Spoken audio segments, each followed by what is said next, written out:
Belal from right here.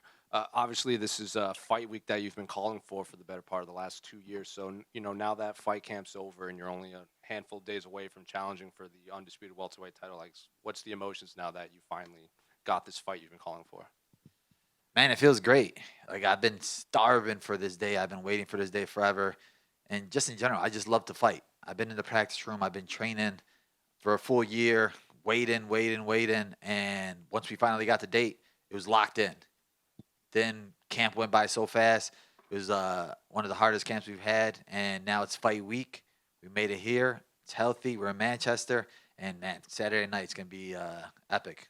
Have you been training for Leon specifically for a while? Because I feel like there's been a couple champions since you've been on this run, and even he's fought Colby, he's fought Kamaru twice. But did you know it would probably be Leon again at some point for the title? 100%. I've been training for Leon since 3 years ago, since that fight. I've been wanting that fight back forever. So I've been watching him, paying attention to him, studying him. And like you said, I was just waiting as a backup for him and Kobe. And we weren't really training for Kobe. It was all just a camp for Leon. So it's basically one guy we trained for the last year and a half, 2 years. And yeah, we got dialed in. And obviously, since then, you've been saying, like, I'm going to walk through him. I could 50-42 this guy and all that. So I'm just curious, why don't you envision like a stoppage win? Because when we hear you talk, it's always I'm going to kind of drag him through the fire for 5 rounds. Because I want to torture him. I want him to realize how much better I am than him. When you go out there, you get a finish. People, oh, you got lucky. You did this. Oh, it happened because of that.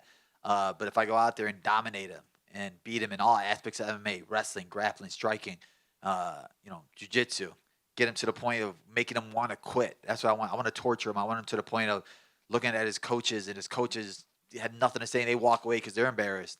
That's what I want it to feel like on Saturday night. Do you think you're getting under his skin at all? I don't care about getting under his skin. I care about getting through his skin. And obviously, we heard your coach compare you. He was talking about your boxing. He said, hands like Canelo and this and that. So is this something you've been focused on specifically for this camp, or have you always kind of been training your hands, and this is just where you are now? Yeah, I think every fight we're trying to bring something new, right? Every fight you see me evolving. So for this last year, all we've been doing is getting better and better and better in all aspects of MMA. I have the best striking coach in the world, and all we do is try to get better as ourselves. We don't really care what Leon's going to bring to the table because we know that our best version is the best fighter in the world. Our best version could be anybody in the world. So we sharpen our striking skills, we sharpen our boxing skills. People are going to hate it. They're going to say whatever they want to say, but you guys will see it Saturday night when I show out there. And you also said with a win that you think you could become the second greatest welterweight ever, just behind GSP. What else would you have to do in your mind to kind of take that mantle as the best ever? I think just continue on winning, right? When you look at my resume, people don't. When you look back at it, Damian Maia fought for the title twice. Wonderboy fought for the title twice. Luque waited as a backup, and he should have fought for the title. Gilbert fought for the title. All these guys that were at the top during this era, and it's not like I beat them all on 5-fight losing streaks. They were all winning at the times when I was beating them, and I made it look easy, and I walked through them. So if I go out here and beat Leon, who beat Usman twice, who everybody thought was up there with GSP, I think maybe a couple more of the young up-and-comers, right? Because even beating Leon, they're going to say, this guy's going to beat me next. Oh, this guy's going to beat me next. They're still going to doubt me. So if I just keep going out there, beating the next guy that's in line, beating the best guys, my resume, I want it just to be, unmatchable. And just two final quick ones. Have you had a chance to run into Curtis? You guys are both like Chicago guys coming over to England, fighting for your dream. So is it kind of special to have him there with you, knowing you came from the same place, you're both chasing the same thing on the same card? Yeah, it's epic, right? I saw him yesterday. We always chop it up. He's cool, man. Both of us being from Chicago, like my coach put it out there. Lou put it out there the other day. He's like, Chicago, we need to stand up. We got two Chicago boys going to England fighting for a championship. It doesn't happen, right? And, Chicago's sports suck right now. So we're the only chance of bringing gold back to the city. And then last one for me. I don't know if you saw, but on November 1st, they're going to roll out some of these new rule changes that allow 12-6 elbows, and they've redefined what a grounded opponent is. Curious, did you hear this news, and what do you make of these rule changes that people seem to think should have been made a long time ago?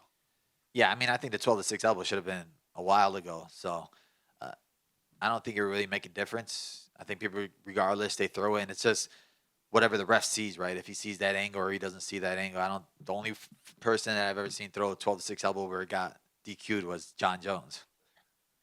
Bilal, you've made it clear that just over here, Bilal. Yeah, you've made it clear that you hate Leon Edwards. You've said that numerous times throughout this build-up. Can you explain why you're using that word? It's a strong word. Why is it so personal for you with Leon?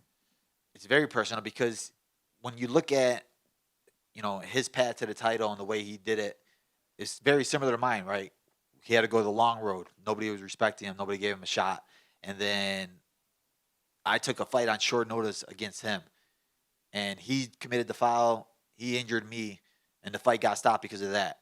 So, there was a lot of, on my end, it was like my first main event. This is supposed to be my spot, my time to shine, this, and this. And it was like taken from me by him. And he wouldn't give me another shot. And then he tried to just play it off like, oh, I would have won anyway. I would have did this anyway. And then when you put that narrative out there, fans are just like, oh, well, he's probably right. So from there on out, I just had it in the back of my mind. I had that bad taste in the back of my head this whole time that, man, I want to feel what would have happened. I want to see what would have happened. And then I'm dominating all these guys, winning all these guys, and then they're still disrespecting my streak. Him, his coach, his team, they're still saying, oh, he's not next. We need somebody else. We need somebody else. We need somebody else. So the disrespect that he had, he felt it. He started giving it to me.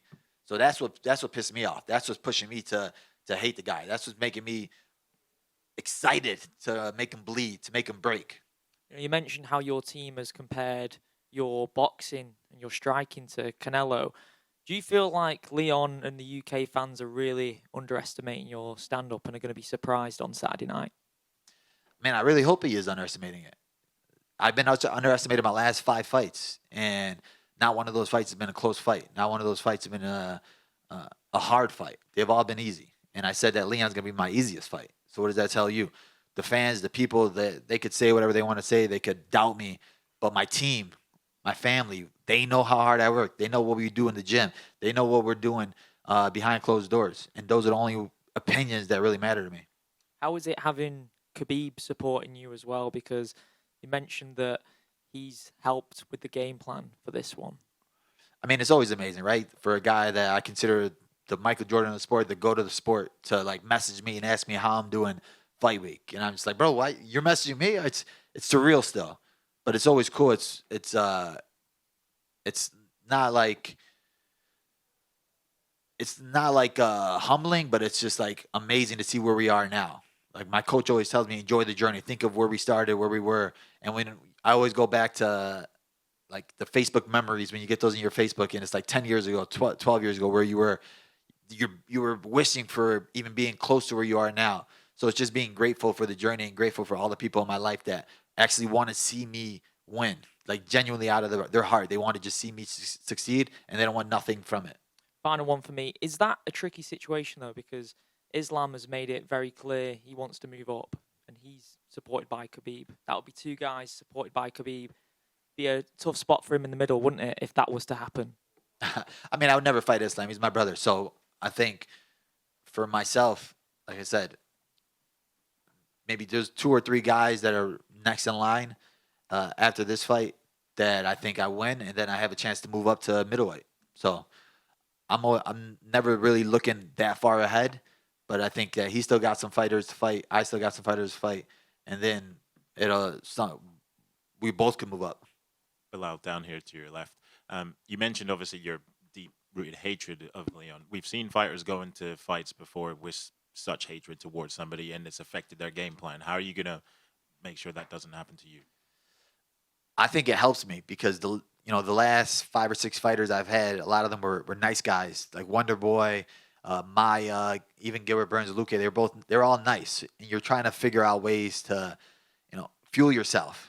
The Sean Brady fight, I fueled myself because he was talking trash. I was doubted so much in that fight. They said he was going to walk through me, and then that fuel made me go out there with a chip on my shoulder. That's the same fuel that's bringing this fight, but it's even more now. And you've obviously arrived in enemy territory a couple of days ago. What's the reception been like in Manchester so far? Honestly, it feels like home. I literally had more fans show up to the airport when I arrived than Leon had when he arrived with the belt. Like the people here have been great. It feels like I have family here now. They're taking care of me, my team, giving them all food and everything. It's like I haven't had no issues at all. And a lot of fighters who've come here and tasted the enemy territory, the booze or whatever, they get fueled by it. Are you expecting the same to be for you? I mean, I'm hoping it's gonna be 5 a.m. So a lot of them will be tired and sleepy, so they're not gonna have the energy to boo. But if they do, it doesn't really matter because like I have an ear for the people that I love. So I'm gonna hear my family cheering. My dad is making the trip down, so that's gonna be amazing. And yeah, those are the only ones that really matter to me. And final one for me. You've got a lot of ice on there. What's at the bottom of the chain? This is a Handela. This is a character for his back is turned and his back will turn. You'll see his face once Palestine is free. So I'm working with a company and a jeweler in Chicago. It's called VVS King. He made this for me, and he wants to auction it off and raffle it off after the fight, and then give all proceeds to Gaza. And you and I briefly talked about this a couple of weeks ago, but have you thought of that moment of being able to raise the flag with the UFC belt? Yeah, I mean it's gonna be surreal, and like I said, I always keep saying I just want to give the people there something to cheer for, give them something, give them some victory, give them something to look at and say that's my flag. We got a real champion. Thank you. Belal over here, right behind. Hi. Oh, Hi. What's up? Okay. Considering how long it took you to get the title shot, do you almost feel a bit of pressure, like this could be your only opportunity? I mean, this is my Super Bowl regardless. When you look at the NFL, you look at the NBA, like teams will make it to the Super Bowl and never make it again. I'm not looking at it as I need a second chance or I need a best of 7 series. This is my moment. This is what we've been working for the last 5 years. So your next fight is always your most important fight, but this is really the biggest fight that you're ever going to have. And I'm going all in with this fight. So there's not going to be any holding back. There's not going to be any, all right, well, let's save a little in the gas tank. Our gas is going to be empty after this. And previously, when I'd spoken to you, were kind of bothered by Leon's lack of fight promotion. Now he's done some media. Do you feel like he's promoting the fight a little bit better, or do you still feel that way? I mean, he's not really doing media. He's whispering, right? He just looks stupid. I'd rather have his coach talk because his coach was talking trash yesterday. So it'll be a funner build-up talking with that little gremlin. Yeah, speaking of that, that's the run in the elevator, right? What could you tell us about that? I just heard like a little short freaking midget screaming something, and I was like, "What the heck was that?" And I saw it and ended up being his coach in front. But Leon and his team, they didn't say nothing. His brother was trying to give me a dirty look, but he didn't know I was sizing him up for after the cage. If he ends up hopping in the cage, wanted to do something. So you didn't talk to Leon at all in that interaction? No, it was mostly just his coach.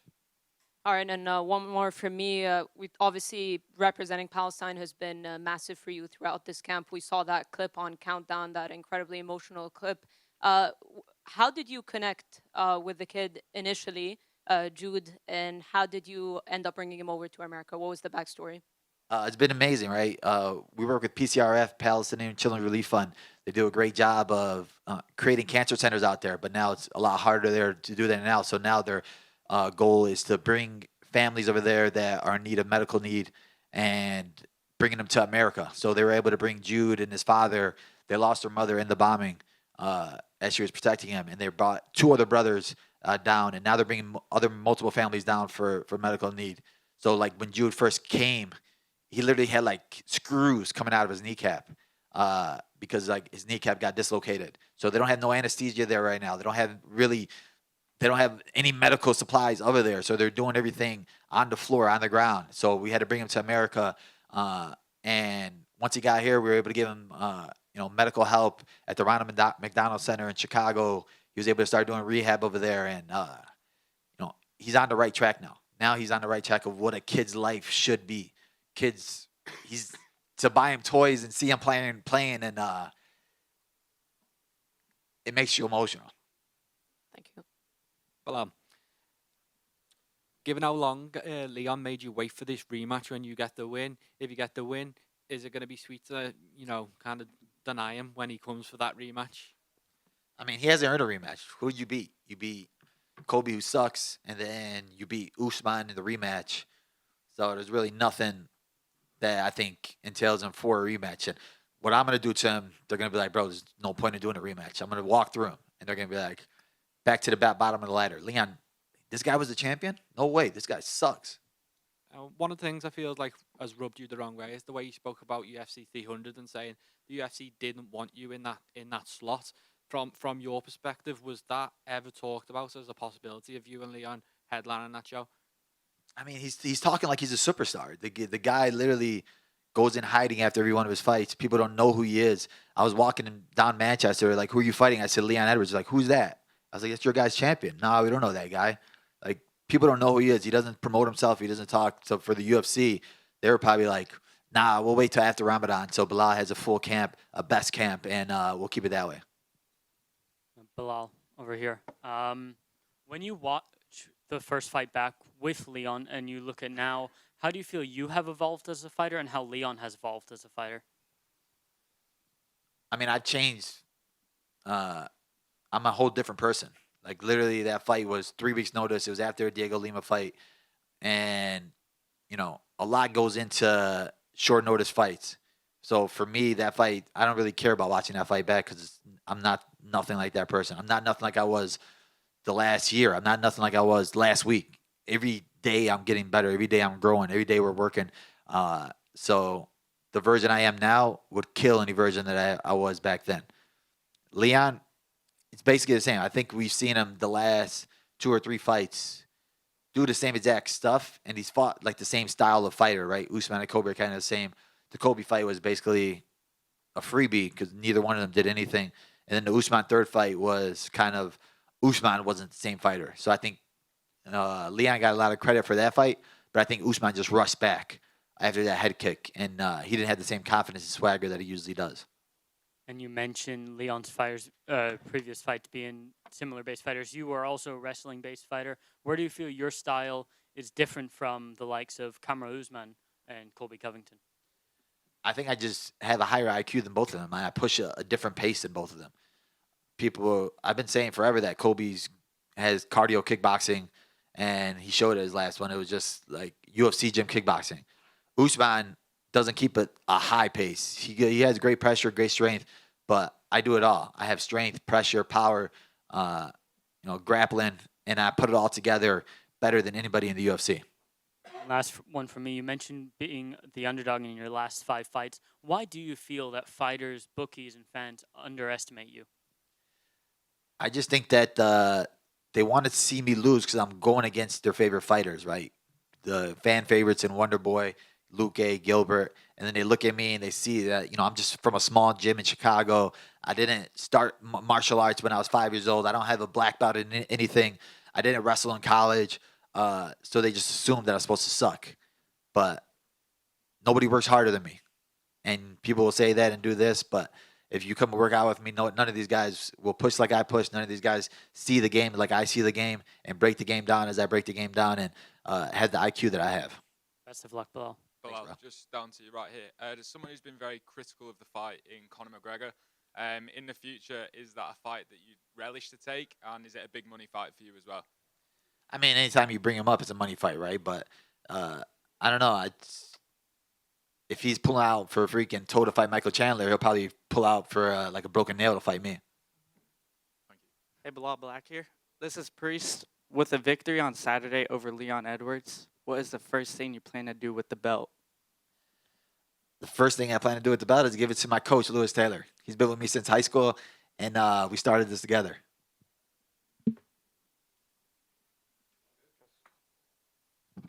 Well, earlier this week, in one interview, did you question Leon's desire, and especially in the second fight with Usman, you said, ahead of the 5th round, that he needed the motivation from his coach. Is that something that you genuinely believe that he maybe lacks desire?